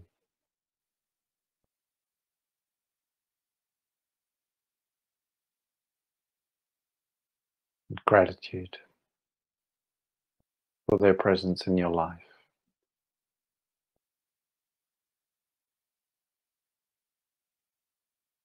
And also if there are people at this time who you're concerned about, who you're feeling for the difficulty or challenge of their situation. Maybe people you know, maybe people you know of, but don't know personally. Or other beings or life that you are concerned about. Just making space also in your heart for that caring, that sensitivity that can include and feel the struggles and the pain of others, and including any parts of ourselves that are struggling at this time. And extending a sense also of kindness and of care to ourselves and to others and to anyone we care for, feel concerned about at this time.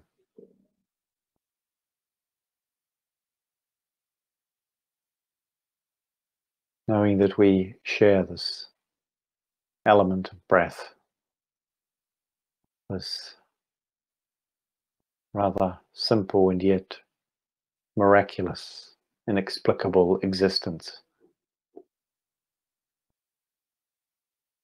in its beauty and its vulnerability. And just orienting or allowing our heart's wish for whatever we wish for our world and each other to be here in your heart, to in whatever way you might wish well for this world, for others, for yourself. Just extend that out into this world. To share your caring and the goodness of your heart with this life of which each of us is a part.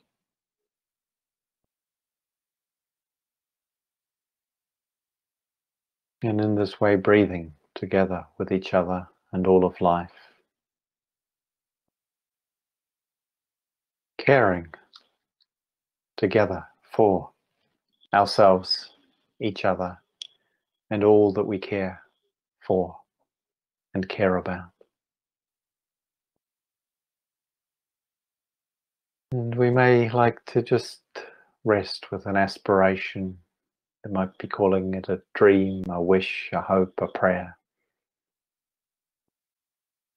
That our lives can be an offering, a contribution to the healing and to the well-being of our world, of each other, of ourselves. And that we may find our way together in this as best we can.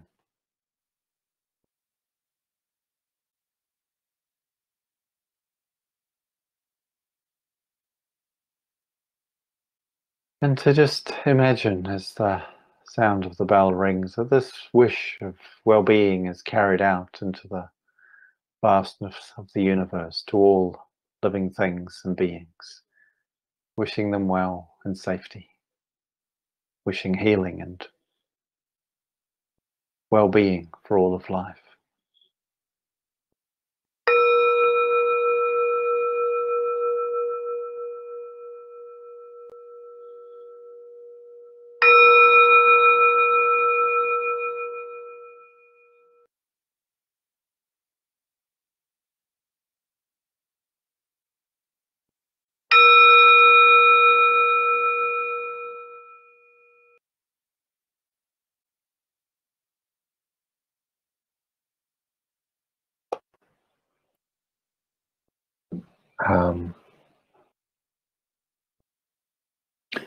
Thank you so much for coming, sharing this time and space with me and all of us here. I've been really enjoying and appreciating this. And as I said, I'm happy to stay a little longer. There may be some practical things that need to be taken care of at this point, so I'll pause myself here.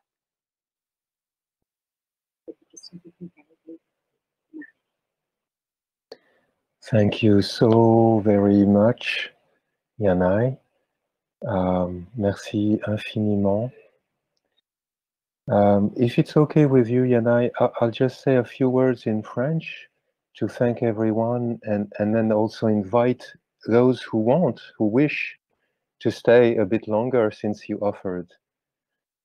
Donc, je vais partager quelques mots de conclusion juste au nom de toutes celles et ceux qui ont œuvré pour que cette conférence puisse avoir lieu.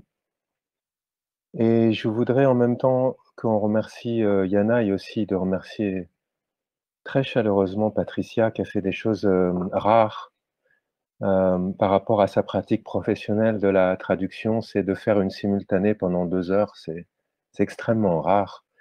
Donc merci beaucoup, beaucoup à ça.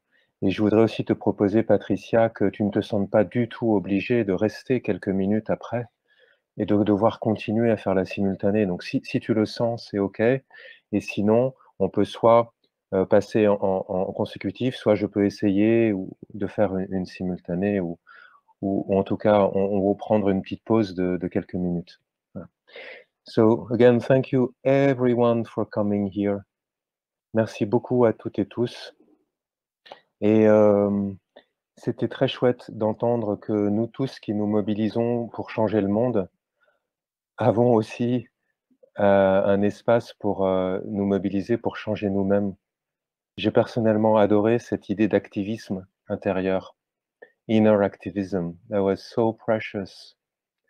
Et donc, en ce sens, je ressors plus convaincu que ces pratiques méditatives, contemplatives, peuvent vraiment être importantes pour chaque rebelle, pour faire cet activisme intérieur qui nous permet d'être les meilleures personnes possibles, à la fois droites, justes et puissantes. Thank you so much for this. And everyone is welcome to either stay or leave, depending on what you want and what you can. Thank you so much. And I guess you're such a great leader. You lead the rest of the session, just as you did. Well, what I would say here is if people like to just unmute to say goodbye if they're leaving, we can just have a few minutes where it's just kind of like open space, and then we kind of focus it again, just so that people don't feel like they're leaving out the back door. This is an open space now. For a minute or two, people or three can say goodbye if they wish. Put on your camera or your voice and then leave. And if you like to stay, I'll still be here in a few minutes' time. We can take a little longer.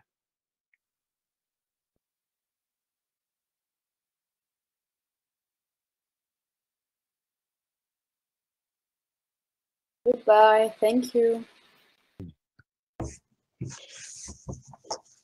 Goodbye, Yanai. Merci beaucoup, Yanai. Bye bye. Au revoir. Merci.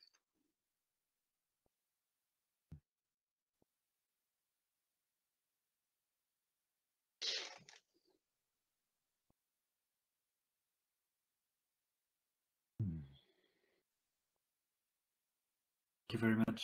Bye-bye.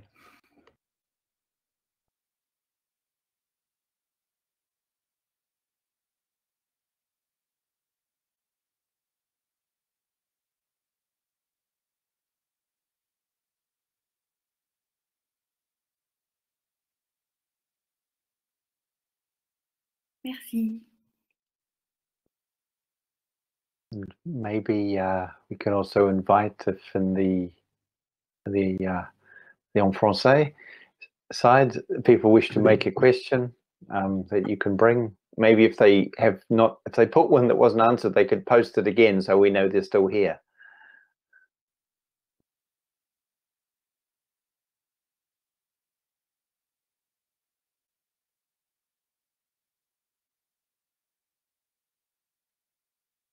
Patricia, how do you feel right now about translating a bit more if questions as are coming in English and as Yanai answers the question in English, or do you need to take a break? Or to stop. I need to take a little break because I have to go to the restroom and stay a little bit, okay? Yes, don't feel you have to. I know. So I'm really exhausted. Okay.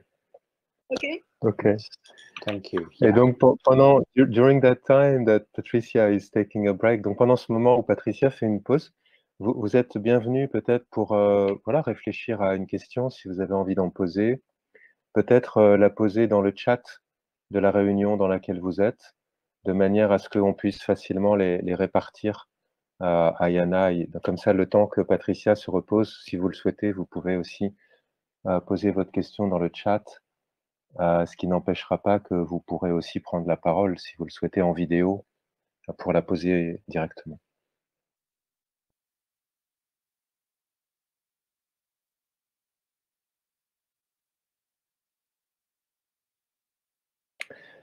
Are you okay with me, Yanai, to just say a few more words in French? This will just reference the daily meditation sessions that we continue to have every day. Yeah, no, do. Ok, je suis désolé pour la salle française, j'avais oublié d'ouvrir mon micro. Donc, pendant que Patricia prend 1 ou 2 minutes, je voulais mettre l'accent sur le fait que chaque jour, chaque matin à 8h30 du matin, chaque soir à 18h30, il y a des sessions de pratique de méditation, donc au sein d'XR, par des liens qui sont aussi des liens publics. Donc si vous n'êtes pas militant XR, ça n'empêche pas de venir vous joindre.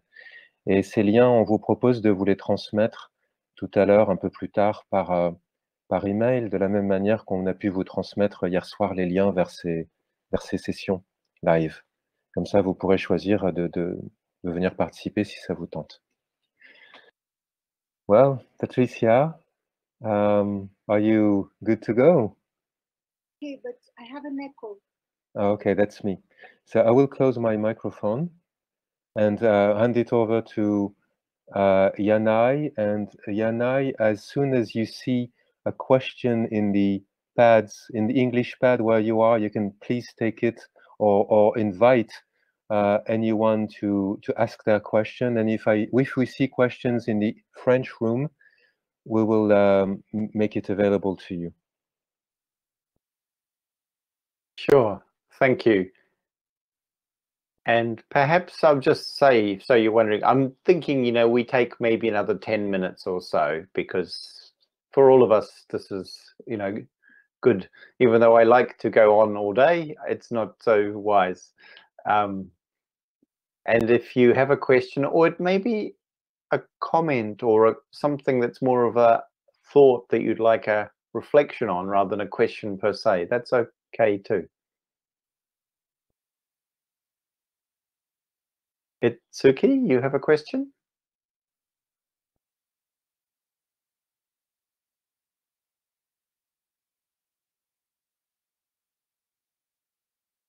You can type, or you can put on your camera or microphone.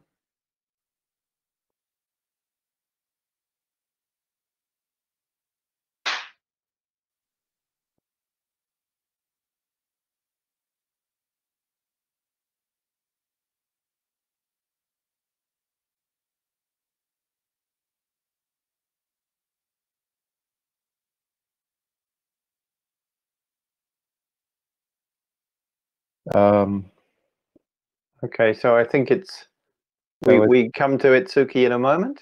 If someone else has a question. In between, there was a participant in the French room who kindly opened the microphone to thank you with her words. Thank you. Est-ce que Itsuki, can you Can you hear me now? Microphone? Yes, yes. Yes, okay. So I had a question about how you are structured within XR UK.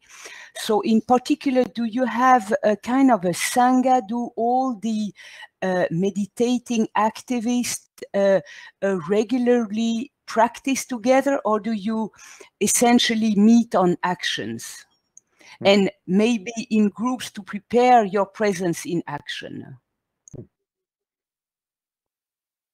So interestingly, I think it's a little of both. And my primary engagement with Extinction Rebellion has been involved in actually different aspects of it than the meditation. Extinction Rebellion has, in the UK, there is XR meditators, and there is also XR Buddhists who do a lot of meditation, and other groups. But I've actually, curiously, I haven't been doing meditation on actions so much myself. I've joined a little, so I'm afraid I can't answer you that. I'm sorry. I've more been a meditator who's chosen to be doing other parts of the actions. That might change going forward. Okay, thank you. Thank you.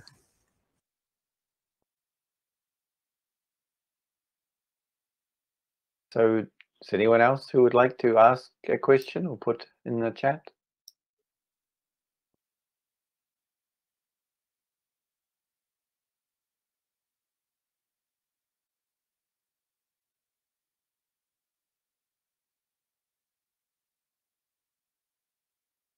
Goenda, you can go. Yes, thank you. Do you hear me? Yes? Okay. I want to know, do you feel the fear sometimes, or you are just okay with that? Will cops and justice problem? And if yes, what do you do for feeling better? So I'm not sure I heard the question clearly, but I think you are asking me about what do I do with fear? How do I handle fear in action? Yeah? Okay, I'm getting a confirmation, a thumbs up on that.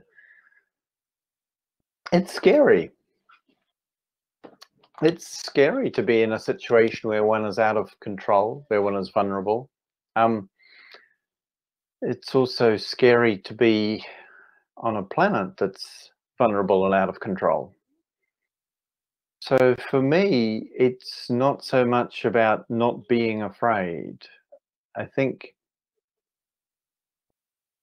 learning to be comfortable with uncertainty and vulnerability is a fundamental element of being a human being, and is also part of what one actually trains and practices within meditation, as I understand it. So I have some experience with consciously placing myself in scary situations, not so much physically scary, although I've done that too, but with being in a place where one doesn't know what's going to happen. That's a training, actually, that I find has served me well. In the context of actions, what's most helpful, I find, is to be bringing my attention into my body, feeling my feet on the ground or my bottom on the ground, as we did in the meditations. That the way fear works is it tends to take the energy up into the head, and we think very much about what will happen, and it becomes scary. And what I try to do is bring my attention into my body and down more into the ground, as a counterbalance to the way that that sort of scared, afraid feeling goes, "Ah!" And it's almost like I lose my ground. I come up into my head and then out of my body energetically. So there's a training about, okay, just come back down to the ground. That's a training with my attention, that one learns to come back and reconnect as a practice. We can practice it like a muscle. You develop, I can come back into my body and ground where my feet are on the ground. There's also the contemplation aspect of this, which is the wisdom that recognizes, although I am afraid and may have good reason to be afraid, because I could be beaten up by a police officer or an angry member of the public or a security officer. Our security officers are not so nice. We have nice policemen mostly, but our security people can be quite aggressive when you're in a private building, or as I've done actions. At one point, I had my hand glued across 2 doors behind a handle in a hotel. We were blockading a conference, and they were trying to push the doors open. And if they push the doors open, 4 fingers go up, will break for me. So I didn't want this. This was scary. But how I have learnt to handle fear is, first of all, with my attention, as I said, but also understanding that in this moment, actually, I'm okay. Not that it's good, but that in a way, fear suggests at some level we or I am not going to survive. And I'm only feeling it because I am at this moment still alive. So there's a kind of a contemplation or an understanding that says, actually, what I'm afraid of hasn't happened yet. What I need to deal with is what is now. If a bad thing happens, and bad things do happen, then I can deal with that bad thing. If I broke my hand, I deal with it. There wasn't time to think so much in that situation. But in our world, there are many things we can be afraid of. And we see, yeah, if that happens, we will have to deal with it. But the unhelpful element of fear is where we start to think I'm already in that place where that has happened, and it hasn't happened yet. And then I can't deal with it. What I can deal with is where I am right now, which might be scary and uncertain and perhaps painful or dangerous, but where I am actually already, I still have some capacity to respond and engage. I don't know if that makes sense to you. Thank you. Yes, yes. Thank you. Yeah. And I'd say with that with fear, it's also really important we gather together with others, with our friends, whether in action on the streets in a dangerous situation, or whether when turning towards the reality of our world, of what's happening right now and what may be to come, that we don't do this by ourselves. So we both remember our connection to the earth, but also our connection to each other. this is so important, because fear disconnects us, and disconnecting from the earth is one aspect. We lose our ground. So fear tends to feel like that feeling of as if we lean out over a long drop where we could fall. But what fear also does is it closes the heart. And we lose the sense of the support and connection with others around us. And we need to consciously re-establish that by looking around and seeing, oh, I'm not here by myself. We need to remember the trees and the rivers and the creatures and the plants of this earth, and know we are not here by ourselves. For me, that's really important in being able to hold and handle fear. And allow the concern that is underlying fear, that I'm concerned about what's happening, to become a basis for some way to respond that maybe can help, while understanding that sometimes we can't stop something really that we would wish or hope wouldn't happen. And we need to find space for our pain, our grief, our sorrow around that also. Not easy, but important work. Again, important, really important questions. Thank you. And I talk a lot. Pardon. So maybe, shall we take one more? Is there something in the text that should be answered I haven't seen?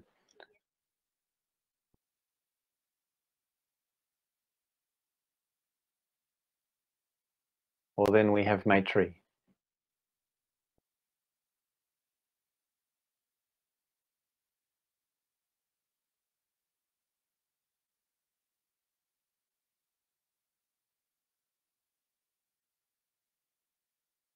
On t'entend pas, Maitri.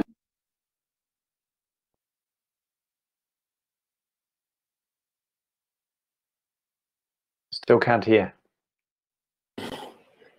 Effectivement, Maitri, on t'entend pas. Okay, I'll read.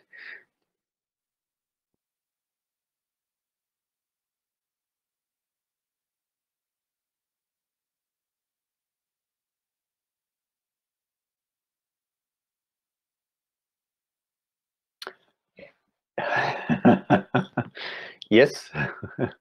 Yes, I mean, perhaps this is one of the most direct and clear reflections of what meditation is concerned with, is a sustainable and regenerative culture.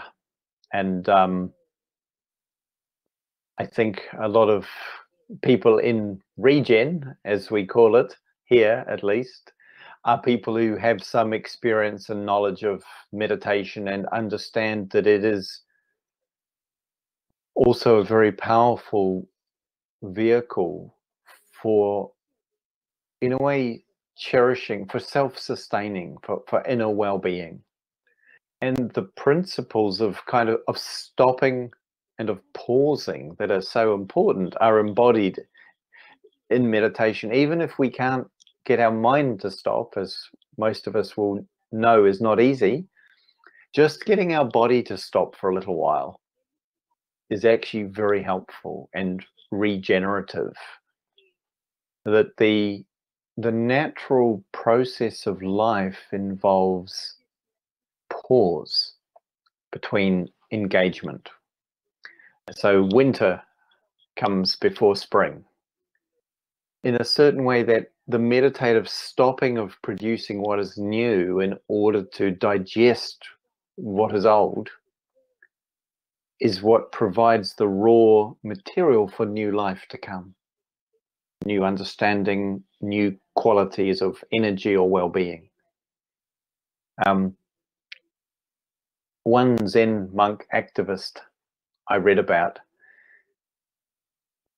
he said, I must do, for every 1 hour of activism, I must do 7 hours of meditation to stay in balance. I'm not sure if it's always going to be 1 to 7, but for me, it certainly needs that we personally embody this regenerative culture to be healthy and resilient, adaptable, as you say. This is one of the fruits of meditation for me, absolutely. So, long way of saying, yes, absolutely, this is the link. And yeah, thank you for naming that.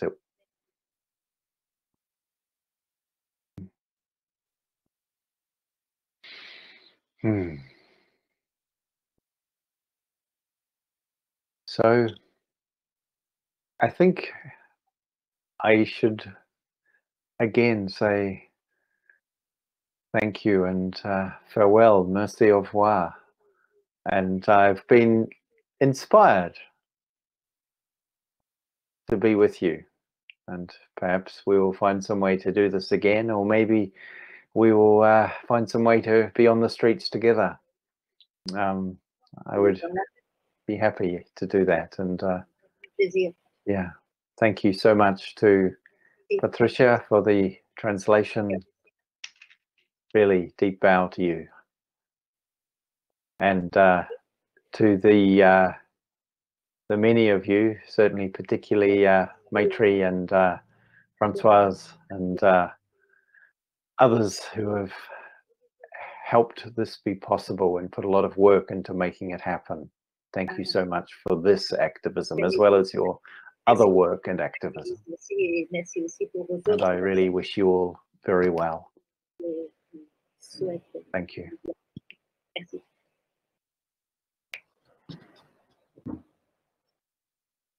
Thank you. I think there is something that Yanai likes. I think I've heard this before, which is everyone now is really welcome, at least in the English room that Yanai can hear. But Yanai, you can also open your microphone on the other French room. So anyone who wants can turn their video on and can also open their microphone to say bye-bye, merci, au revoir, whatever you want. Let's just enjoy this moment and in saying warm bye-bye to Yanai.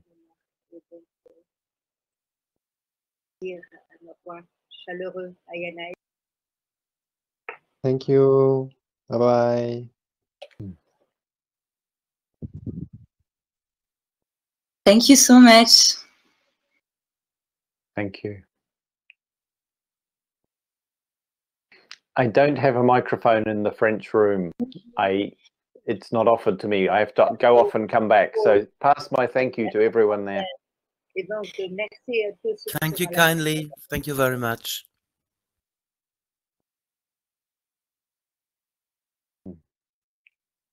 Thank you very much. Lovely to see some people I know. Hello, Sandrine.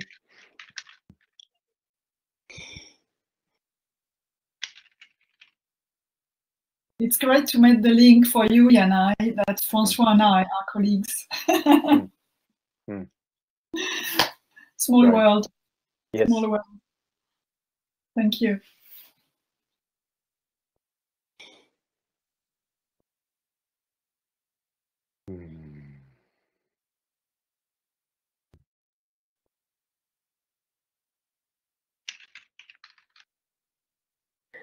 I live in Bordeaux.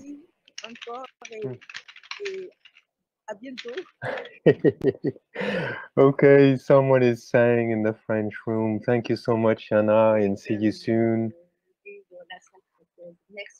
And we'd like to have apéritif, apéritif in French during this lockdown. So maybe anytime you want to come to our apéritif,